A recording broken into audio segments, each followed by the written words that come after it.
welcome to another exciting episode of Mide's Insights. My name is Mide Blade, and I have this cute looking Alaji. Thank you. You look like those are from the northern part of this. Oh, really? Oh, well, I take that sound of it. But you don't sound northern. No, I don't sound northern at all. I'm Syrian. Okay. Yeah. So what inspired this look actually? What inspired this look is to be direct, is the heat in Nigeria, the heat in Syria, to be able to just wear this and just wear pants underneath, let the breeze. I'm so excited you actually made it here. You know, it Thank means you. a lot for me to share insight with you on Mide's Insights. Okay.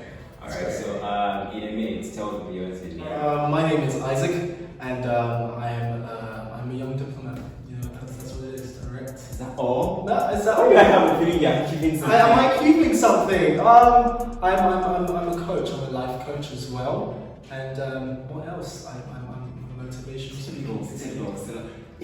Okay, don't worry, I don't want to cast you, but I'm going to be it along the line. Oh, really? Okay. I'm going to do that. Alright, so let's get into the business of the day. And I called you here because I want us to have a really serious conversation, because I know How serious some of the is things it? that you didn't mention when you were introducing yourself is the fact that you are a life coach. I mentioned that just now. Just now, when? On the camera. Alright, I know you are a life coach, and part of the topics I have planned out for this season is I want to try as much as possible to impact lives and make sure I cover as many topics as I can, gender-based, not forgetting that. So I know when it comes to picking a partner, there are a lot of things you consider.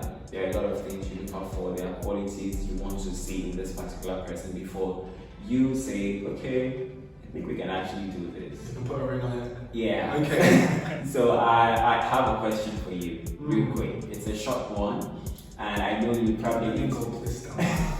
You might need to take it in before you. Yes, let me be ready for this question. Okay. So how do you know the one? The one I say, like, How do you know the one in terms of picking a partner? in terms of picking a partner, I feel like the one who can put a smile on your heart, not only on your face. Okay. It's more just to the viewers, you know. How do you know the one? It's more than what the eyes can see and more than what the heart can feel.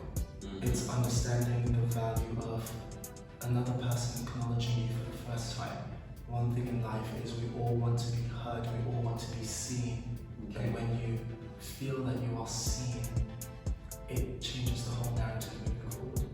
Hearing you speak, you sound like you found the one already. Yeah. So I want to get you on the spot. Is there? Do you have the one already? It's a possibility. I'm not sure, but it's a possibility. I'm always Why are all life coaches always like this? You guys never give a direct answer. You always beat around. That is direct. It's a possibility, and I'm responsible to manifesting that possibility. Yeah. So don't worry, I won't answer that for you. Oh, I'll let you answer. If you don't want to spill too much, probably the one is probably. The tea's too hot right now. Okay, I think I need to take a sip as well. Yeah, definitely. Alright. So moving on, I know when it comes to picking the one, there are a lot of things you consider, and you said something now where I think you were talking more from the angle of the emotional part, but I know physical attributes as well has a role to play in picking the one. Of course. And it's not just about having butterflies in the stomach. It's not about you can't sleep or you keep thinking about this person. There are a whole lot of other factors that goes into picking the one. Aside from what you just said, what other factors do you think have a role to play, in knowing? Because I know what keeps a relationship and what keeps the one is not love. No. I've come to realize that, along the line, you would need some other things, some other ingredients to keep the relationship going. You're not wrong. Which is more than that love. The love is needed at first, but then what you need to keep that relationship going is bigger than.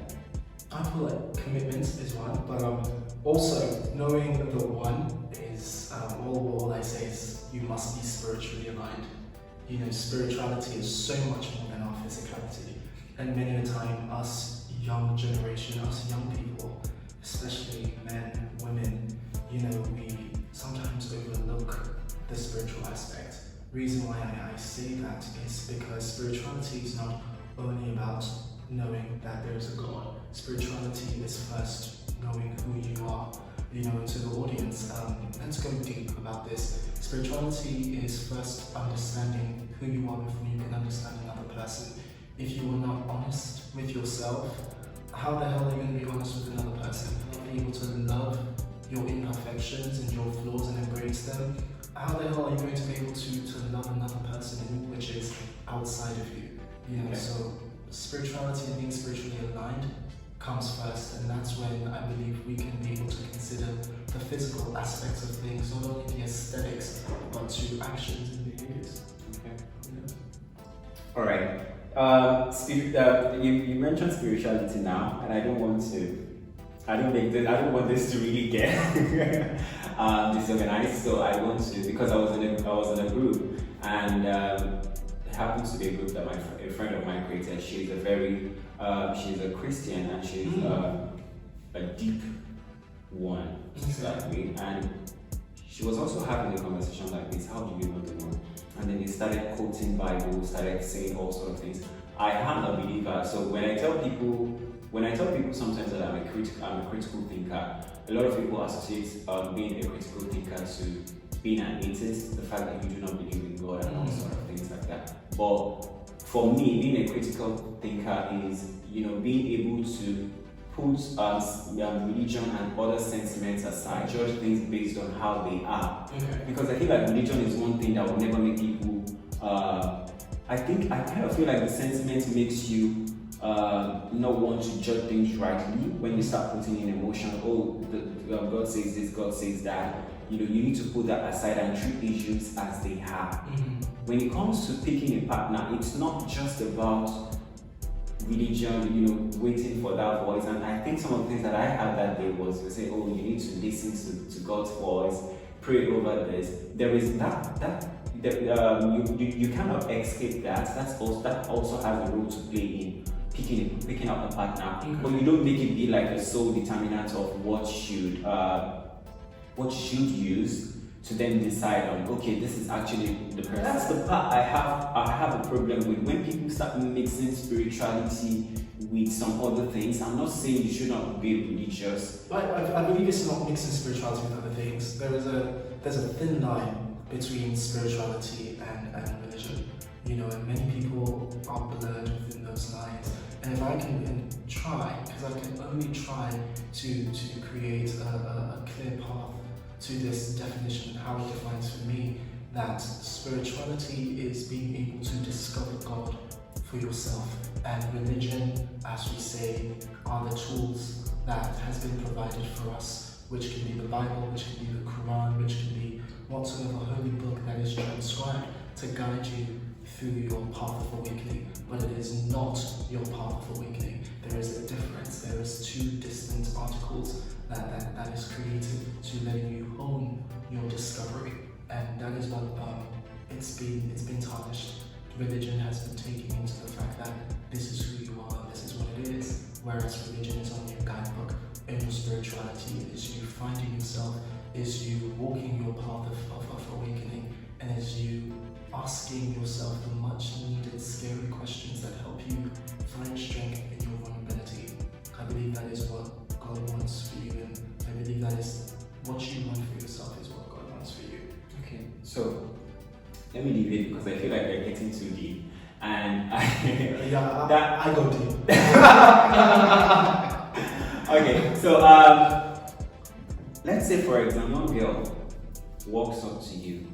Let me use a young girl because I feel like the whole essence of the relationship is marriage. So if you don't, we are talking about the one here, which I want to believe it's someone you are thinking about having a life commitment with. Mm-hmm. So to that person watching this, and he or she is feeling some butterflies in his or her stomach now about a particular person, thinking this person is the right one for me. If that person walks into your office for advice, what would you tell him or her to look out for? I'll ask, my first question is, what are you willing to struggle for? It's a very deep question, because when you know the answer of what you're willing to struggle for, you get a more clearer path on who you're willing to struggle with. Because when you understand yourself, you understand your motives, and you understand the path in which you're heading, then you understand the alternatives, you understand what needs to be done, who you need to be with to get to that goal. When we come in terms of relationship, I ask again, what are you willing to struggle for? Because each relationship is unique. And when we're looking to partners, you first look within before you can look without. So if you can answer that question today, what are you willing to struggle for? You can get a clear sense as to, is this person the one for me? Am I willing to struggle for this time? Am I willing to struggle for the time that I'm putting in? Am I willing to let my insecurities be out? Am I willing to show my flaws? Am I willing to let this person see underneath my beautiful? When you ask yourself these questions and they come up as a yes, they come up as you being excited to have these things become a reality, then you definitely know that this is a trying chance to create the possibilities you've always been looking forward to. Okay, so thank you so much for that. And I want to make a comparison now, because I know you've lived in the US for a number of years. I want to compare what relationship is like over there to here in Nigeria, because I've lived in Nigeria all my life and I'm still here. So in terms of relationship here, what majority of people look out for is, it's either they are trying to look for a financial stability, they are trying to look for emotional stability, physical, and whatever stability that you might think of for different people, right? But do you think it's that, because these are the things that I don't want to generalize, so these are the things that majority of people look out for in picking up the one. Is it different to the culture? I get to answer this question with so much thought, so much rawness. Love, as we all know it, is complex. If you think love is simple and you think love is just a straight path, then I'm sorry to say you are not headed down the right road. It may not be the wrong one, but it's surely not the right one if you are picking someone off of what they can benefit you. Because when we're thinking about love, regardless if you're in the UK, if you're in the US, wherever you are in the world, if you're in Africa, Nigeria, so if you're in Ghana, wherever you are, love is about coming into that relationship with your cup full and running over, and not expecting your partner to fill that cup for you. Just like when you all know this old adage that we are responsible for our own happiness. If you go into that relationship having so much expectations without communicating that expectations with your partner, then you are setting yourself up for disappointment. Many people say, oh, my partner disappointed me because of this and that. Many a time we lack to have those vulnerable, intimate, intense conversations that are worth having. I always say to my clients, the hard conversations are worth having because that's when you can be able to flesh out wounds and see the causes behind it. And that's something we hardly hear about here in Nigeria. Because it's not encouraged. It's not encouraged because we are scared, especially when it comes to the aspect of men. We are scared to be emotional. We are scared to be affectionate. As a traditional man, African man, we are taught to be strong. We are taught to not express ourselves as we need to. We are expected to hold it in and go through it, grit our teeth until we feel better.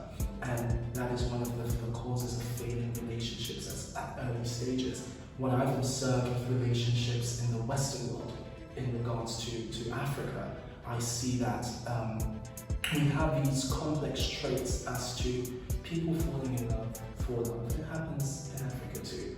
Love stories are always possible.